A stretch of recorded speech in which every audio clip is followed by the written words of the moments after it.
Hi everyone, welcome back to Digital Partners. In today's video, we are going to show you how to turn on restricted mode on TikTok. If this video is helpful, let us know in the comments. Leave a like and subscribe to our channel for more tutorials. Let's get started. So, restricted mode on TikTok helps block content that may include graphic visuals or videos you might not feel comfortable watching. First, open TikTok and tap on the menu icon in the top right corner. From here, go to Settings and Privacy, then tap on Content Preferences. Next, select Restricted Mode and tap Turn On.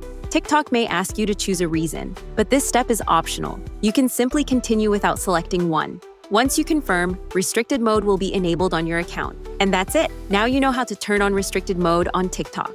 We hope this tutorial was helpful. If you have any questions, feel free to drop them in the comments. Don't forget to like, subscribe, and hit the bell so you won't miss our upcoming tutorials. Thanks for watching Digital Partners, and I'll see you in the next video. Bye.